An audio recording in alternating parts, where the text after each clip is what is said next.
Bueno, estamos dando la bienvenida en la mañana de Arriba Gente a las 9:38 minutos al senador colorado José Amorín Valle. ¿Qué tal? ¿Cómo le va? Muy bien, muy Un bien. placer tenerlo. Igual para mí. Bueno, obviamente vamos a arrancar para así hacemos un enganche, no va a ser el centro de nuestro diálogo, pero porque estaba buscando recién y no me dio el tiempo.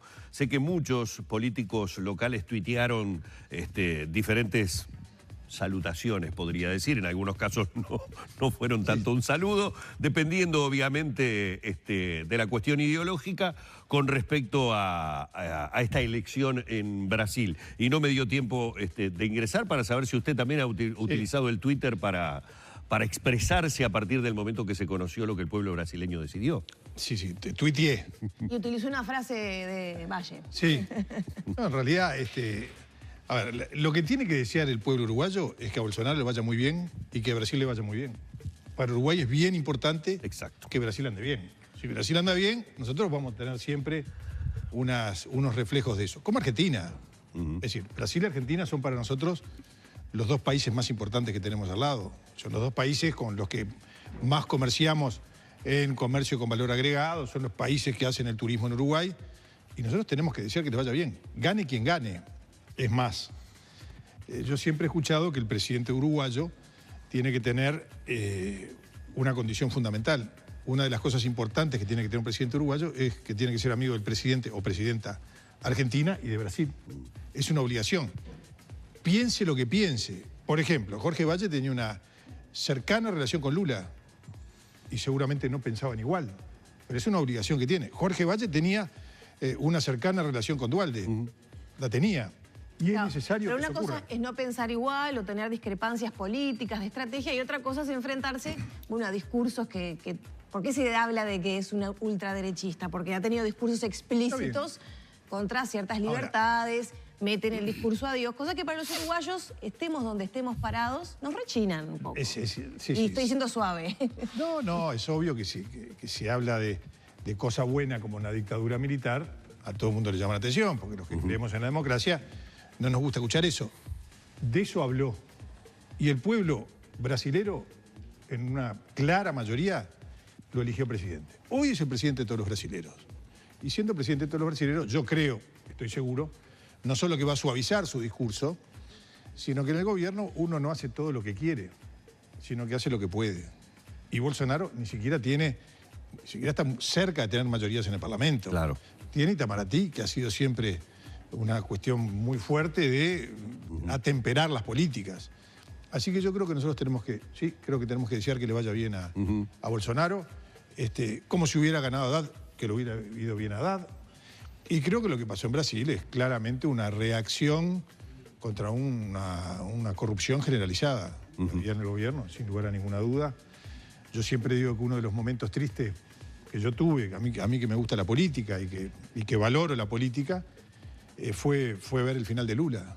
Lula que causó para todos nosotros una sensación bien importante. ¿No? Lula era un obrero metalúrgico, le faltaba un dedo que se lo cortó trabajando. Fue principal del sindicato metalúrgico, perdió 2 elecciones y llega a la presidencia y hace una correcta presidencia. Era una vida de película y termina preso por corrupción, él y casi todos sus ministros.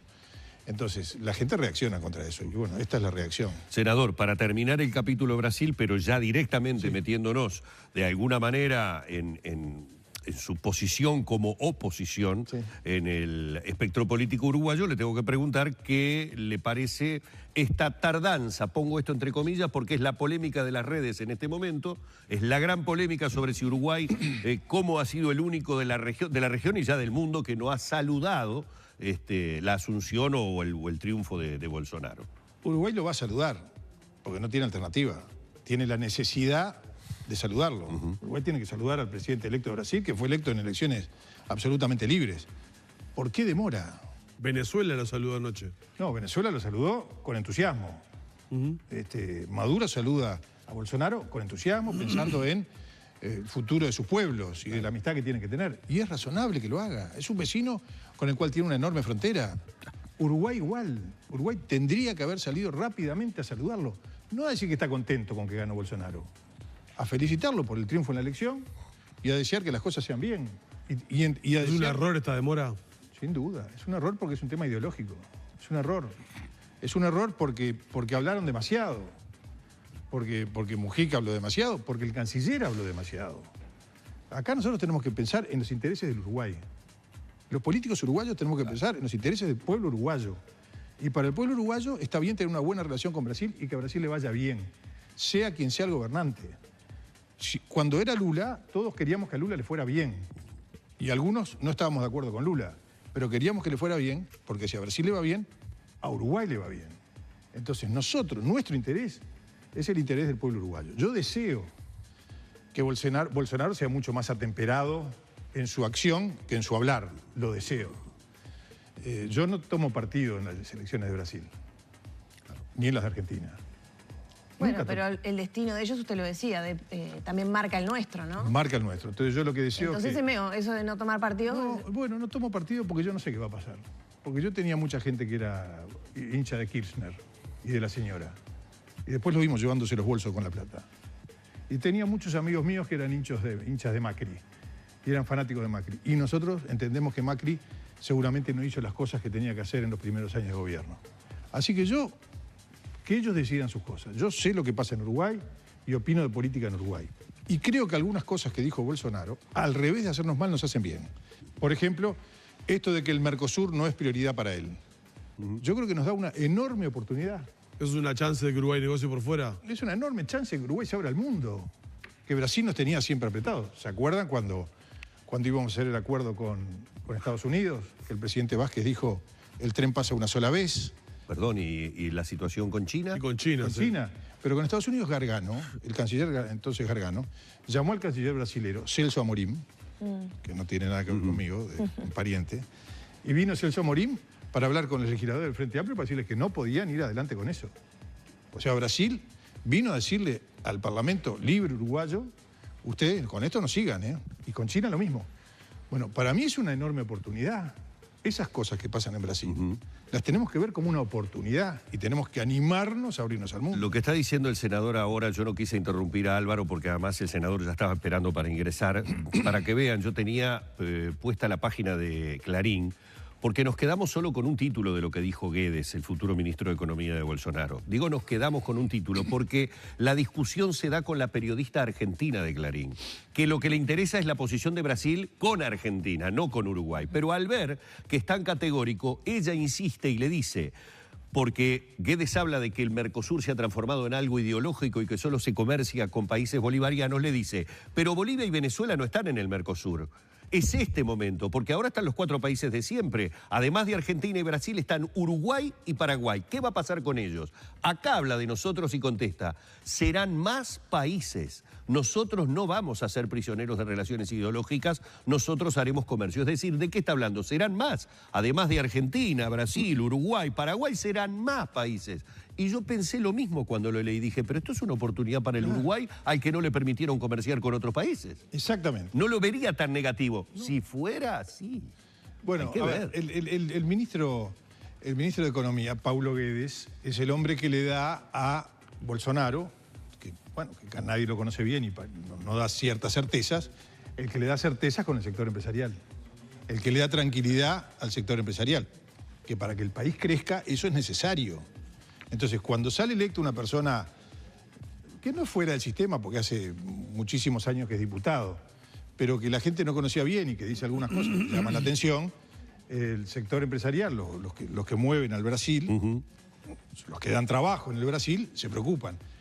Este señor, el ministro de Economía, es el que da certezas. Y eso también me parece que es positivo. Vengamos a lo local porque ya van quedando pocos minutos. Usted presentó el plan estratégico del sector. ¿Cuáles son los principales ejes de ese plan? Bueno, yo diría que el Uruguay tiene que hacer cambios importantes.